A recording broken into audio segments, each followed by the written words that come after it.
msimu ambao pumzi zinapungua, macho yanakosa usingizi, kalamu zikiandika historia mpya ya maisha. Ni wakati wa kila mwanafunzi kuvuna matunda ya muda ule ambao amekuwa katika shule ya msingi, sekondari msingi na sekondari ya juu.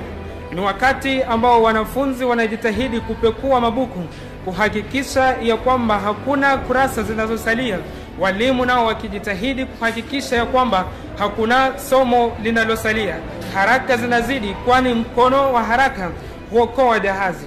Ni msimu wa maombi, matumaini na bidii, lakini pia ni wakati wa changamoto, msongo wa mawazo, hofu na mashaka.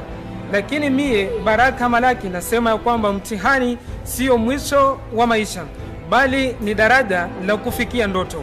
Au Carlton wasemani? Kweli kabisa, daraja la kufikia ndoto. Ni dhahiri shahiri kuwa elimu ni ufunguo, sio ufunguo pekee, bali kielelezo cha maisha. Elimu bora, taifa bora. Kwa mara ya kwanza katika historia ya elimu nchini Kenya, mitihani mitatu ya kitaifa inafanyika ndani ya mwaka mmoja wa kiakademia. Mabadiliko ambayo yamechangiwa na mtaala mpya wa CBE.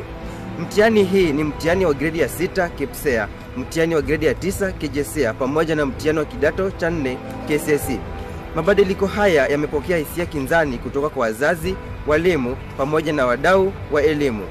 Je, serikali itajitahidi vipi kutekeleza mtaala huu, ama ni vipi serikali imejiandaa ili kufanikisha mitihani hii?